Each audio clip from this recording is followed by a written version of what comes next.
Assalamualaikum warahmatullahi wabarakatuh. Saya Nur Atira Nisrina binti Azaman daripada kumpulan 4. Saya akan membentangkan tentang pengenalan kepada kertas kerja kami. Tajuk yang diberikan kepada kumpulan kami ialah makanan tradisional masyarakat India. Makanan merupakan keperluan asas bagi manusia. Bukan itu sahaja, makanan juga telah menjadi faktor penyatuan bangsa setiap kaum di Malaysia. Suku kaum terbesar di Malaysia ialah kaum Melayu, Cina dan India. Menerusi tinjauan kami dapat memerhatikan bagaimana makanan pelbagai jenis kaum telah diserap oleh setiap kaum yang lain. Contohnya seperti roti canai juga popular dalam kalangan orang Melayu. Selain itu, baju kurung, budaya memakai baju kurung yang merupakan warisan masyarakat Melayu juga turut dipakai oleh kaum India dan Cina di negara kita, Malaysia. Setiap kaum mempunyai keistimewaan dan perbezaan dari segi budaya dan adat, begitu juga makanan. Oleh itu, kami akan menjalankan kajian tentang makanan tradisional masyarakat India untuk mengetahui asal-usul makanan tersebut dan bagaimana makanan tradisi masyarakat India dapat menyatupadukan setiap kaum di Malaysia. Kita dapat tahu bahawa makanan tradisi masyarakat India telah sebati dengan jiwa dan raga rakyat Malaysia.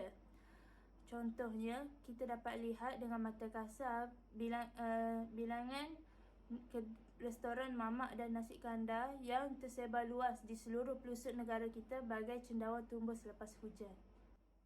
Meskipun makanan tradisional masyarakat India terdiri daripada rempah ratus yang berbeza, namun ia mempunyai keunikan yang tersendiri yang terhasil daripada bahan-bahan seperti daun kari, minyak sapi, serbuk kari dan herba serta lain-lain. Kepercayaan agama dan budaya masyarakat India telah mempengaruhi penghasilan makanan tradisional masyarakat India. Justeru, antara keunikan masyarakat pelbagai kaum di Malaysia ialah kepelbagaian makanan dan minuman. Kita dapat lihat apabila rakyat Malaysia dapat menikmati makanan tradisional masyarakat India tanpa perlu terbang jauh ke benua India dengan adanya percampuran budaya dan makanan antara kaum di Malaysia. Kajian ini bertujuan untuk mengupas tentang makanan tradisional masyarakat India. Oleh itu, kajian ini dijalankan untuk mencapai objektif-objektif berikut seperti objektif yang pertama ialah mengenal pasti tentang sejarah di sebalik makanan tradisional masyarakat India. Objektif yang kedua ialah mengetahui penerimaan makanan tradisional masyarakat India terhadap kaum lain. Objektif yang ketiga ialah membincangkan bagaimana keunikan makanan tradisional masyarakat India mampu membentuk perpaduan antara kaum di Malaysia. Seterusnya ialah persoalan kajian.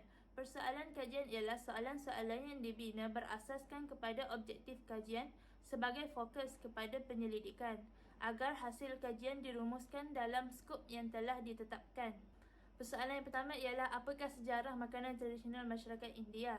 Persoalan yang kedua ialah bagaimanakah penerimaan kaum lain terhadap makanan tradisional masyarakat India? Soalan yang ketiga ialah bagaimanakah makanan tradisional masyarakat India mampu membentuk perpaduan antara kaum di Malaysia. Assalamualaikum, nama saya Nur Syamsurina binti Nur Hisham. Nombor kad pelajar saya ialah 622-1311-9309. Terima kasih kepada Nur Atira Nisrina. Seterusnya saya akan membentangkan tentang metodologi kajian. Metodologi kajian merupakan salah satu cara untuk mengadun dan menstruktur setiap maklumat yang telah diperoleh. Bagi kumpulan kami telah menggunakan 4 kaedah, iaitu kaedah yang pertama, kaedah dokumentasi, yang kedua, kaedah mengakses laman sesawang, dan yang ketiga adalah kaedah tinjauan, yang keempat, kaedah temu bual. Seterusnya, saya akan membincangkan setiap satu kaedah tersebut. Yang pertama, iaitu kaedah dokumentasi. Kaedah dokumentasi adalah merupakan kaedah yang pertama yang telah kami gunakan. Kami menggunakan kaedah ini kerana maklumat yang diperoleh daripada kaedah ini telah disahkan. Antara bahan-bahan yang menjadi rujukan adalah buku rujukan, majalah dan jurnal yang berkaitan dengan tajuk kami. Seterusnya iaitu kaedah mengakses laman sesawang. laman sesawang. Melalui kaedah ini, kami memperolehi maklumat yang telah diolah, ditafsir dan dinilai oleh pakar-pakar. Melalui kaedah ini, kami mengetahui banyak maklumat yang berkenaan dengan tajuk kajian kami. Kami juga dapat mengetahui bagaimana keunikan makanan masyarakat India mampu membentuk perpaduan antara kaum di Malaysia. Yang ketiga iaitu kaedah tinjauan. Kaedah ini merupakan kaedah yang paling sesuai untuk mendapatkan maklumat yang kami perlukan. Saya mewakili kumpulan ini telah pergi ke Bambu Biryani dan Spice Mantra yang terletak di Setia Alam, Selangor. Yang terakhir sekali iaitu kaedah temu pual. Salah seorang ahli kumpulan kami iaitu Nur Atira Nisrina telah menemu pual bapa saudaranya yang merupakan seorang India Muslim. Bapa saudaranya iaitu Encik Abdul Rahman merupakan seorang pengusaha kedai makan nasi lemak Kelantan yang terletak di Semenyih. Seluruh pekerja di kedai makan Encik Abdul Rahman merupakan masyarakat India. Namun kebanyakan daripada pelanggan Encik Abdul Rahman merupakan Cina dan Melayu. Kedai makan Encik Abdul Rahman telah beroperasi selama 20 tahun. Dengan itu, Atira telah menemu bual bapa saudaranya untuk mengetahui bagaimana kedai makan tersebut mampu menarik perhatian masyarakat yang lain dengan hanya satu jenis makanan sahaja, dan untuk mengetahui bagaimana makanan mampu menyatu padukan masyarakat pelbagai kaum.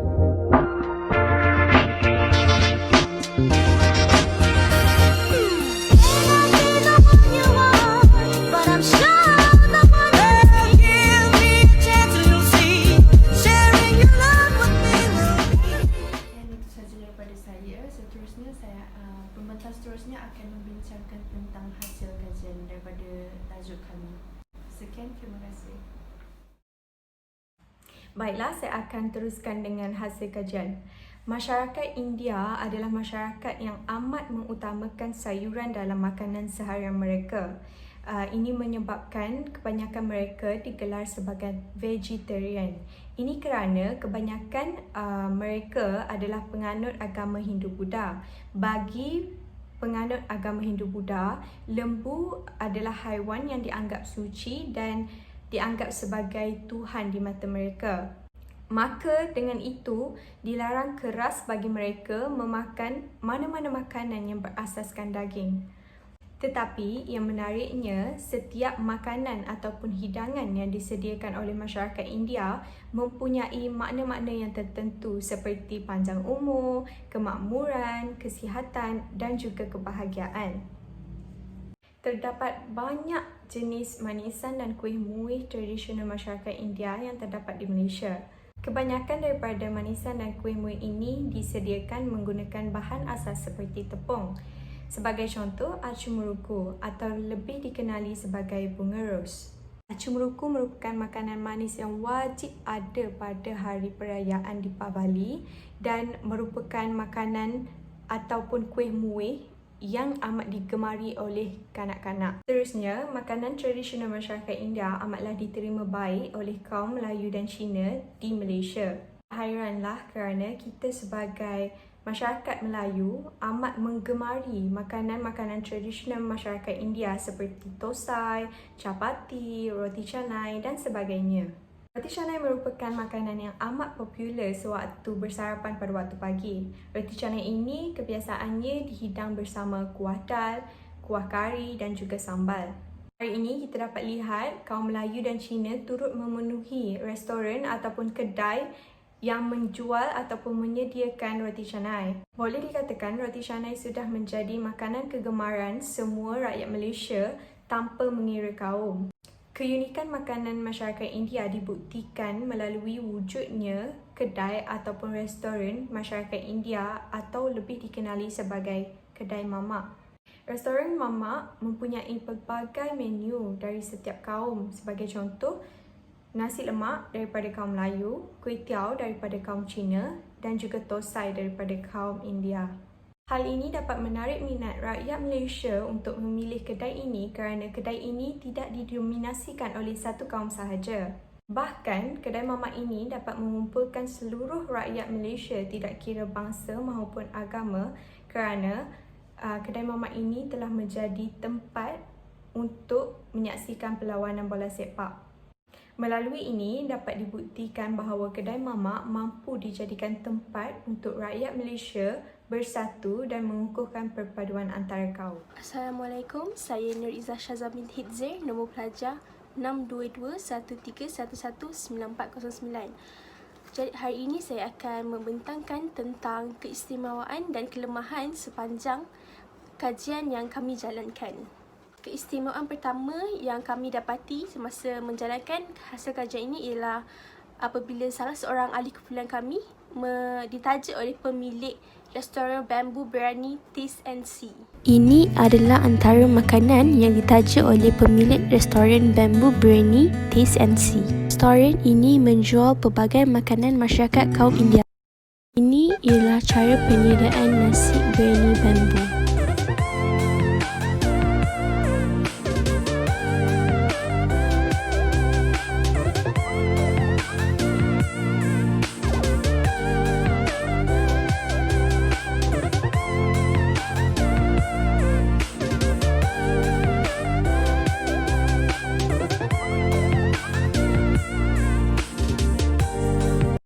Seterusnya, salah seorang ahli kumpulan kami mempunyai bapa saudara yang berbangsa India. Kami dapat mengetahui tentang makanan tradisional India dengan lebih mendalam melalui bapa saudaranya. Selain itu, antara kelemahan yang kami alami semasa menjalankan kajian ini adalah kami tidak dapat berjumpa dan menjalankan kaji selidik bersama-sama. Sebaliknya, kami hanya berbincang melalui alam maya. Hal ini kerana akibat daripada pandemik COVID-19 yang kini melanda seluruh negara.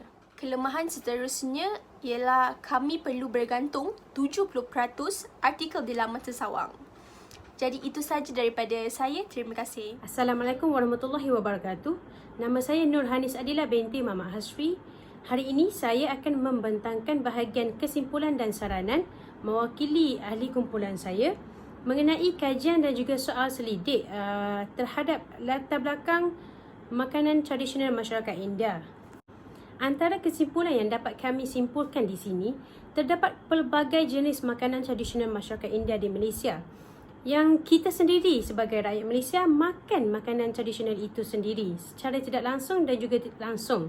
Kita tidak sedar bahawa dalam makanan seharian kita juga makan makanan mereka. Masyarakat Cina juga makan makanan masyarakat India. Hal ini dapat dibuktikan apabila anda melihat di gerai mamak terdapat pelbagai kaum yang makan di sana. Antara makanan yang terdapat di gerai mamak ialah roti canai dan juga ayam tanduri. Roti canai selalunya dimakan pada waktu pagi.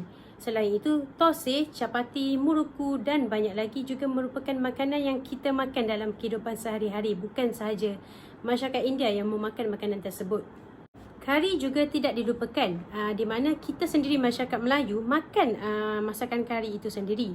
Saya juga merupakan salah seorang daripada penggemar masakan kari. Hal ini sudah terang lagi bersuluh bahawa makanan masyarakat India ini membawa ke arah perpaduan masyarakat di Malaysia.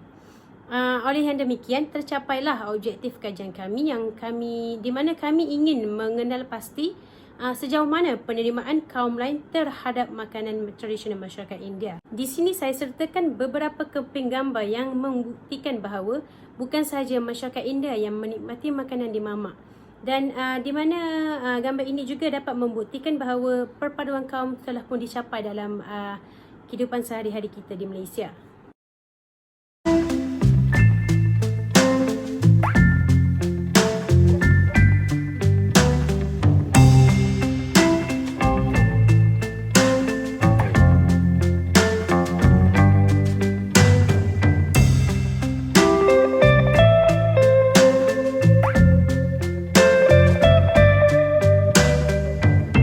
Seterusnya, dapat kami simpulkan juga bahawa masakan tradisional masyarakat India ini mempunyai tahap keunikannya sendiri.